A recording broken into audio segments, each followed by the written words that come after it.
What's up, guys? It's your boy, Reese Boy, back with another video. Are you guys good? I hope so. All right, guys. So we're gonna add a little bit of salt to my breakfast. We're gonna say grace. Dear God, bless this food and bless this time. In Jesus' name, amen. All right. So, anyways, so my parents just left. They're gone. It's gonna just be me and the dog for Christmas, probably. I don't know. I'm probably gonna go spend it with my uncle, and then I don't know what else I'm gonna do. I want to see my son, but I don't know if I'll get to see him or not. But anyways, we can make new memories later. All right. So the video topic. Oh, look, I didn't get to show you guys my food. All right. So we're having sausage links. These are beef sausage links, guys. I don't think I've done a video like this, actually, this type of food, probably way before my diet, so I can already tell you that I'm a foodie again. And then we're gonna have hash browns, and it's 2 hash browns, so that's my carb for the day. This is my protein, and then some ketchup. And then we have ginger ale, or whatever it's called, because I'm still sick, guys, with my asthma.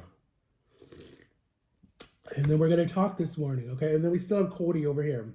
And then for lunch, I'm gonna do a lunch mukbang. We're gonna have tuna. All right, so what I like to do, so you can hear it all nasally in my nose. What I like to do is I'm going to take a piece of my sausage link and I'm going to put it in my mouth like this. That sounded so wrong. I'm so sorry. All right.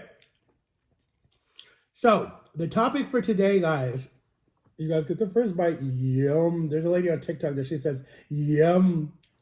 I think she's Puerto Rican. She's really pretty. She's a reading teacher from Texas, and I love her. I just love her personality.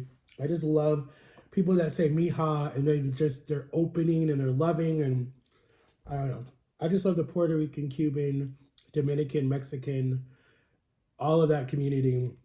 Me and my sister were talking about that when I was in DC, because she went to school for international studies, and she was just talking about that culture and everything. Because when we were out to eat, this guy at the place that we were going to, we went to this, I don't remember where we were. Oh, we went to an Indian restaurant, and this guy like started talking to her, and he was like really, really, really nice. And he was from India, and we were just talking about that culture, because like she had a lot of friends from different around the world when I was younger, when I was like 15, 16. And I would hang out with my sisters, because my sisters, little story time, guys. I'm going to tell you a little story time. So my sisters were basically like a mom to me and my brother, because they were the last ones at home after my oldest brother joined a cult. My other brother went to a boarding school. He went to Air Force Academy, got kicked out, and then came back home, was abusive to me, broke my jaw, did a lot of stuff, because he had a lot of anger issues.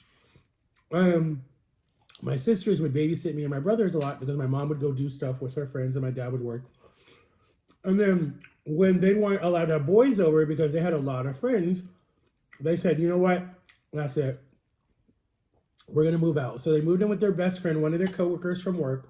I think she was from work.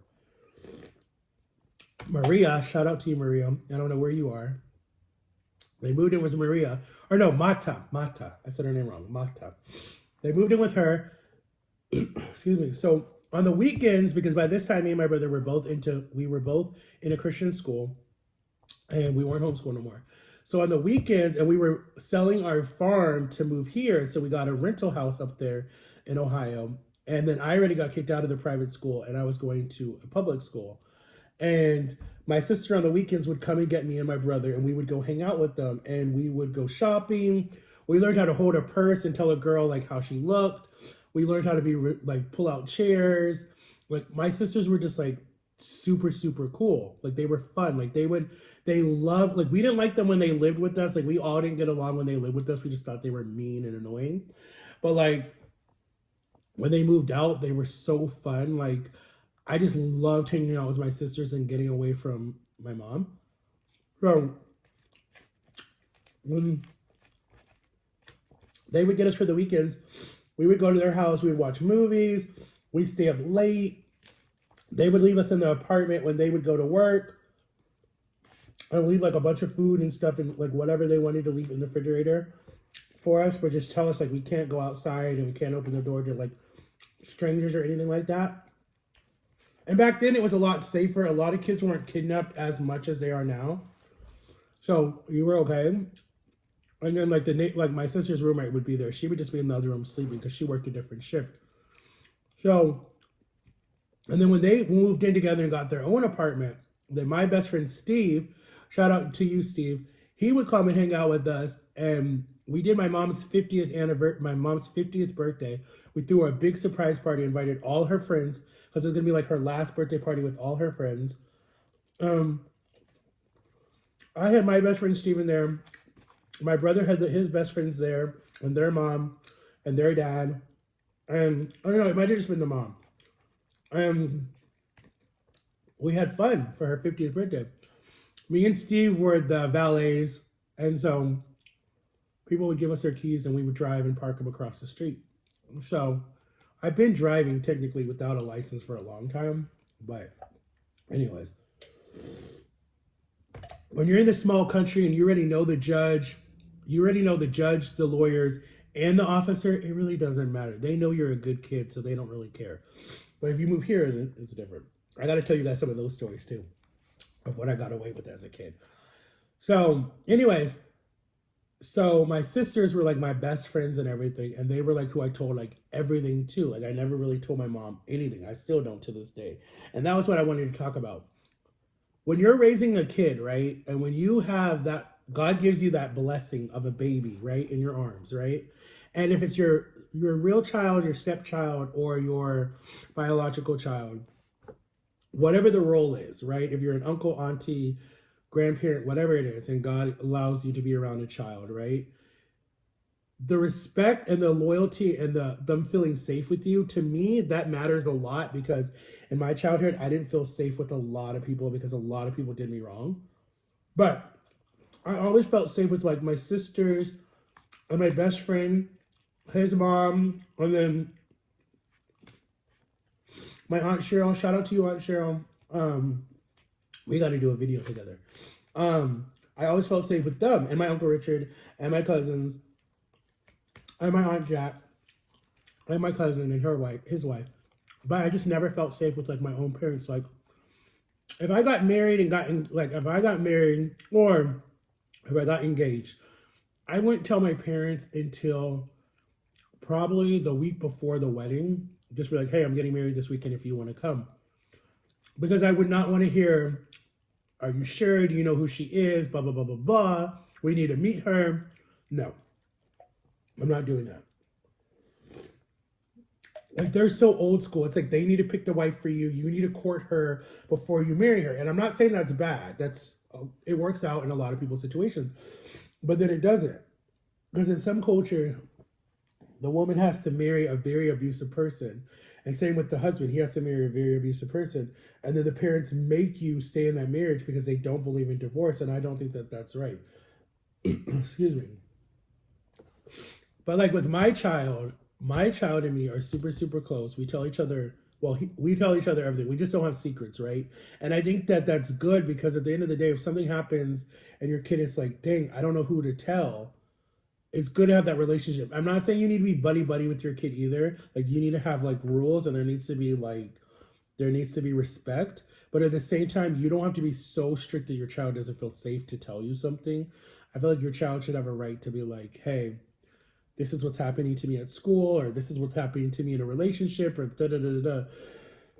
Be like, hey, what do you think?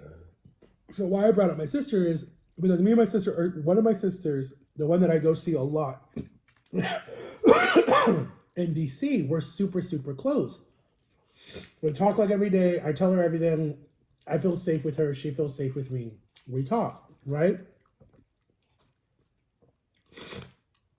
Because I feel like she's been there for me when I was at my lowest. When I was fighting with my mother, I would go to her. And my mother hated that. My mother's like, why are you talking so bad about me to your sister? And I'm like, I'm not. And we actually had an incident here back in July when something happened. And my sister was able to say, Matthew doesn't talk anything about you, blah, blah, blah, blah, blah. What we talk about is just what we talk about. But I don't know if it really changed my mom's opinion until way later.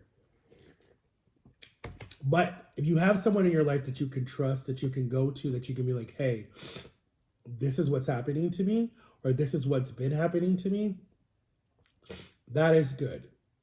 But if you don't have someone that you can trust, then find someone. There's that boys and girls school. There's big brother, big sister. There's counselors. There's your teacher. Whoever you feel like you're safe with, then tell them what's going on. You know, don't sit there and suffer in silence. Because I'm 34 years old, right? And I suffered for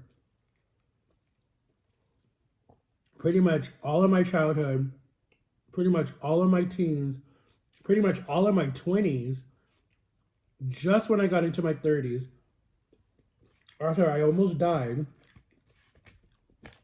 that I was able to have a real conversation with my sisters about what I was dealing with at home, right? And we were all able to see what the truth was. It took us all a while. Like, we would talk about stuff, but we really like got in deep about like what we've all been dealing with when you're dealing with a narcissist, and like what's happening and how that's not right. So I know y'all probably think I'm running my mouth. A lot of people don't like my videos, whatever it is, but then a lot of people do like my videos because they say I'm honest, I'm real, and I don't follow a trend. I might pop in a video or a trend here or there, and it still doesn't do that well. But thank you to everyone who got my McDonald's video to 1K. That's amazing. When I saw that, I was like, holy crap. Like, I was like talking to Jama, I think I was, and I was like, boo, boo, my video made 1K. And she's like, nah, and then like we looked. So anyways, guys, find someone that you trust. If you guys trust me, then comment below whatever you guys are going through. Because I'll never forget, I had a girl, and I think it was during COVID, that told me she was just about to herself because her mom worked or whatever it was. And she told me that I saved her life because I told her my story. And that literally made me so happy because I was like, wow, I am making a difference in this TikTok, YouTube world. Even though I'm not a viral YouTuber or whatever, there's still people that are watching me, that hear me and love me and care about what I have to say and are like, wow, Matthew, or Breezy Boy, you've changed my life. You've stopped me from doing something stupid. So with all that being said, basically, guys, have a happy holidays. I'm going to post more videos this weekend or this week. And find someone that you guys trust, because that's all that matters to me, really, is that you guys are safe and you're loved and no one's hurting you. But I love you guys. Make sure to like and subscribe. I didn't finish all my food. I finished 1 hash brown, and I have 1, 2, 3, 4, 5 little sausages left. But I love you guys, and I'll see you tomorrow with another video. Peace. That was so silly. Bye, guys.